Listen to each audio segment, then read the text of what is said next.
안녕하세요. 오늘 하루도 걸림없고 보람 가득한 행복한 날이 되기를 축원합니다.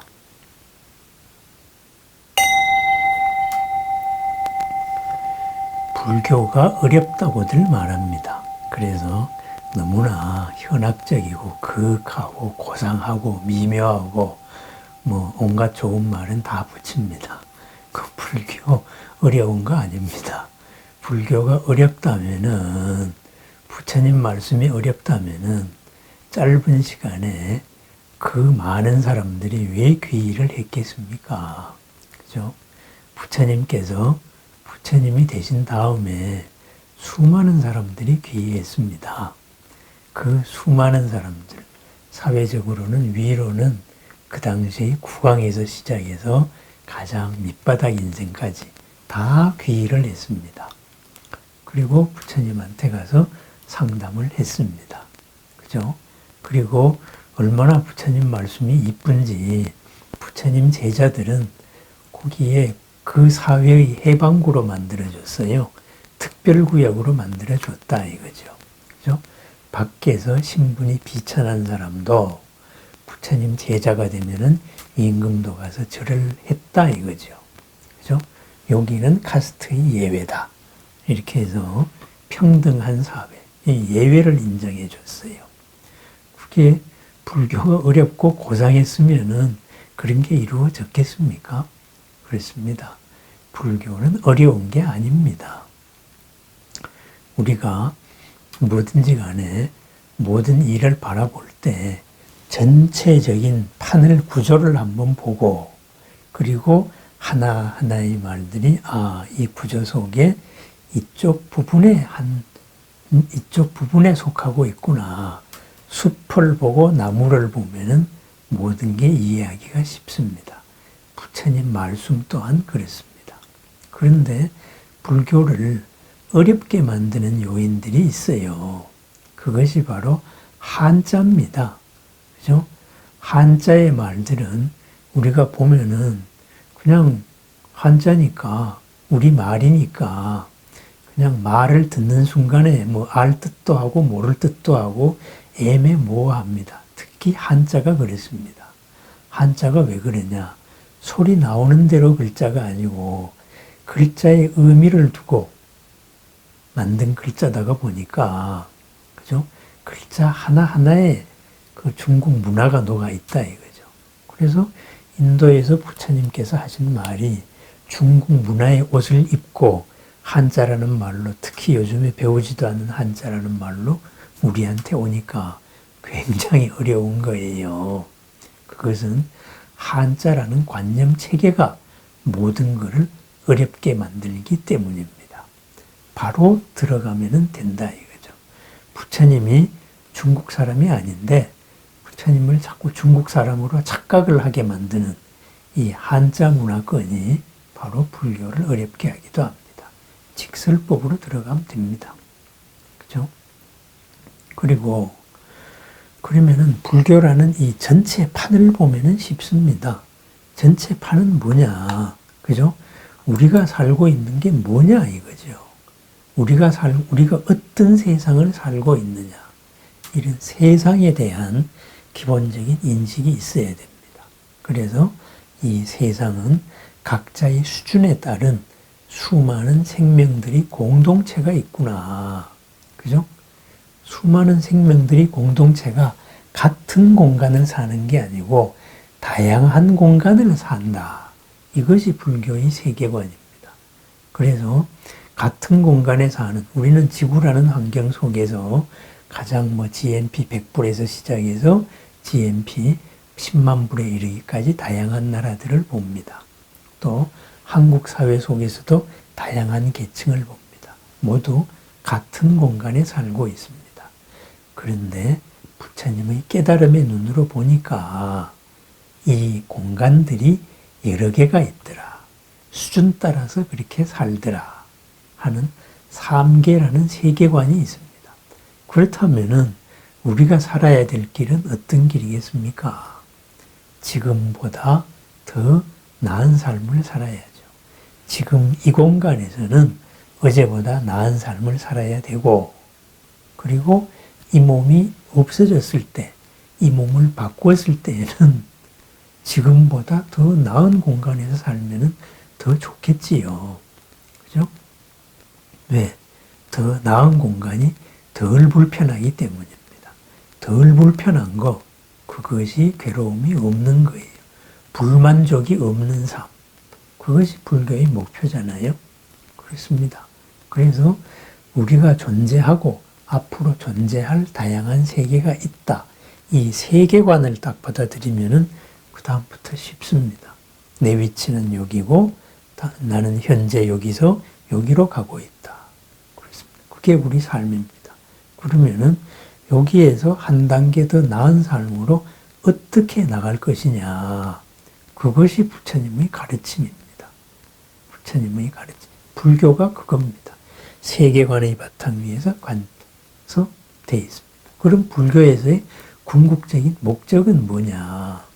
부처님께서 출가하신 목적이 뭐예요? 한계 속에 갇힌 사라져야 하는 삶이 싫다 이거거든요. 그게 괴로움이에요. 두카라 그러죠. 그것을 고라고 번역을 해서 자꾸 괴로움 그러는데 두카의 극단적인 표현이 고고 두카는 그냥 만족스럽지 않은 거예요. 불만족이에요. 불만.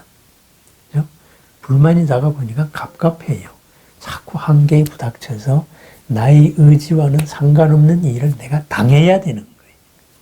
당해지는 삶. 이것이 바로 고입니다. 그죠? 자유롭지 않은 삶. 평안하지가 않다 이거죠. 그래서 그것이 없는 삶이 바로 불교의 목적입니다. 그래서 그러려면은 이제부터 지금보다도 더 평안한 삶, 지금보다 더 안락한 삶, 유익한 삶으로 가는데 가려면은 어떻게 해야 되느냐? 기본적으로 있는 걸 있는 그대로 바로 봐야 된다 그러죠. 어떤 생각의 틀에 의해 가지고 이걸 보지 마라. 그러니까 어떻게 되겠어요? 우리가 흔히 옳다고 생각하는 것, 모든 사람이 그렇다고 생각하는 것, 세상은 무엇이 창조를 했다. 우리는 어떻다. 세상의 질서는 어떻다. 세상의 원칙은 어떻다. 그죠? 법률은 어떻다. 정해준 거는 어떻다. 이런 거에서 벗어나라는 거예요. 그러한 관념 체계가 사실은 모든 것이 상호 의존되어 있는 연기적인 관계에서 일부분을 본 측면이다. 그래서 모든 생각의 발상을 이것이 있으므로 저것이 있다. 그러니까 이것과 저것이 함께 이것을 만듭니다. 그러니까 이것 속에는 수많은 원인들이 있고 이것 속에도 원인들이 있고 이 원인과 원인들이 이것을 만듭니다. 우리가 이렇게 말을 하고 글자를 읽습니다. 그죠? 이 글자를 읽는 게 한글은 모음, 자음 합쳐가지고 24신가요? 그거 가지고 만들잖아요. 24개의 기호로 모든 것을 다 만들어냅니다. 우리가 이렇게 영상으로 만납니다. 이것은 지금 전기신호로서 만들어냈잖아요. 전기신호는 전기가 갔다, 켜졌다, 꺼졌다, 0과 1밖에 없어요. 0과 1의 조합으로서 이런 영상을 만들고 우리들이 대화가 이루어져 있습니다. 그죠? 이진법이라 그러죠. 그렇습니다. 모든 것은 이렇게 관계에 의해 가지고 만들어지는구나. 그죠? 그런데 이 관계에 의해서 만들어진 것을 관계가 아니라 실체라고 생각하니까 거기에서 바로 착각이 일어나고 자꾸 틀리는 일이 생긴다. 갑갑한 일이 생긴다. 그래서 생각의 틀을 연기, 그죠? 인연으로서 인과 연으로 만들어졌다고 생각을 하세요. 그럼 어떻게 되겠어요? 모든 거에는 실체가 없는 거예요. 그죠? 이런 연기를 바탕을 해서 세상을 보니까 원칙이 있는 거예요. 모든 것은 변화한다. 그죠? 모든 거에는 불변이 없다. 그리고 항상 평안한, 영원히 평안한 열반의 삶이 있다. 갇혀 살래? 아니면 영원히 편안하게 살래? 죽음 있는 삶을 살래? 죽음 없는 삶을 살래? 죽음 없는 삶이 있다. 이것이 삼법인입니다. 그리고 이러한 세상을 사는 기본적인 원칙, 모습을 보니까 세상의 모든 것은 괴로움이 될 속성들이 있더라. 이거죠. 불만족 속에 산다. 이거죠. 그것이 사성제의 고입니다. 근데 이 고를 일으키는 원인들이 있더라. 그죠? 잘못된 생각 경향이 있는 거예요. 그죠? 잘못된 습관이 있고 잘못된 관성이 있는 거예요. 그래서 이 원인들에 의해 가지고 고가 생겼다. 그렇다면은 고가 있으면은 고가 없는 상태가 있다 이거죠. 그것이 바로 영원한 삶, 영원한 즐거움의 삶, 안락과 보람의 삶이 있다. 열반이 있다. 그럼 열반에 이르기 위한 과정이 있다. 그건 뭐겠어요? 고의 원인이 고를 만들었듯이 열반의 원인이 열반을 만듭니다. 그것이 바로 번뇌와 반대가 되는 그러한 팔정도입니다. 바른 삶입니다. 그래서 고롭게 살래, 갇혀 살래, 열반으로 살래. 그렇다면 이 원인대로, 고를 일으킨 원인대로 살면은 영원히 괴로운 거고, 고를 벗어나는 삶을 살면은 영원히 즐거운 거고, 이것이 사성제입니다. 그죠? 이것이 불교입니다. 그럼 고를 일으키는 게 뭐냐? 잘못 생각하는 경향이 뭐냐? 이것이 번뇌예요. 그죠? 그럼 번뇌는 뭐가 있지? 하고 번뇌의 종류에 대해 가지고 따져봅니다. 그러면 이 번뇌를 어떻게 극복을 하지? 그것이 바로 팔정도입니다. 그래서 말은 어떻게 해야 될까? 직업은 어떻게 가져야 될까? 그죠? 생각은 어떻게 해야 될까? 가장 기본적으로 생각의 틀은 어떻게 해야 될까? 이 흔들리는 마음을 어떻게 알아차려야 될까? 흔들리는 마음에서 흔들리지 않으려면 어떻게 해야 될까? 바로 이것이 삶이고 수행. 이것이 불교의 다입니다. 여기에서 부분을 그 지역 상황에 맞춰가지고 항상 새롭게 표현을 합니다. 왜? 문화와 문명이라는 건 끊임없이 바뀌거든요. 바뀌는 상황 속에서 새로운 체계로 표현해서 우리가 불교라는 이름으로 남의 관념 속으로 들어가려다가 보니까, 그죠? 현재의 문화와 안 맞잖아요. 현재의 문화와 안 맞는 이 관념 체계 속으로 들어가려니까 어렵게 보이는 거예요. 그건 어렵게 보이는 거지 어려운 게 아니다. 불교 쉽습니다. 내가 어디에 살고 있느냐. 그럼 더 나은 삶을 살아야죠. 덜 불편한 삶을 살겠다. 궁극적으로 불편이 없는 삶을 살겠다. 그러려면 어떻게 해야 되느냐. 불편을 만드는 원인을 없애자. 그럼 불편을 만드는 원인은 뭐냐? 바로 이러이러한 번뇌들이 있다. 그것을 어떻게 다스릴 거냐? 이러이러한 삶의 방법으로서 다스린다. 이것이 불교입니다. 그런데 사람들이 불교가 어렵다 그래요. 왜 어렵겠어요? 이런 부처님의 가르침으로 살아서 지금 당장에 고를 해결하는 것보다는 그렇다면은 궁극의 목적이 뭔데? 가보면은 알 것을 미리 논쟁을 하는 거예요. 그게 2600년 동안 풀리지 않은 문제를 지금 내가 1, 2년 공부한다, 10년 공부한다, 논리를 세운다 그래서 풀리겠어요? 그것은 논리의 문제고 나는 점점 더 커지면 되는 거예요. 그죠? 어제보다 나은 삶을 살기는 된다. 이거죠. 그래서 아는 불교는 힘들고 하지만은 살아가는 불교, 부처님의 뜻대로 더욱더 이롭고 넉넉하고 평안한 삶, 고가 없는 삶을 사는 불교는 지극히 쉽습니다. 몇 개만 알면 됩니다. 몇 개의 원리만 알면 됩니다. 하나만 알면 됩니다. 모든 것은 함께 만들었다. 그리고 그것을 잘못 생각하고 있는 게 내가 뭐지? 내가 뭘 모르고 있는 거지? 뭘 잘못 생각했지? 그것을 무명이라고 말합니다. 그것을 찾아내는 삶, 그것이 불교입니다. 그렇습니다. 부처님의 말씀은 어렵지가 않습니다. 지금 당장 내가 어떻게 사느냐, 바로 그 문제입니다. 어제보다 더 평안한 삶을 살자. 어제보다 더 보람된 삶을 살자.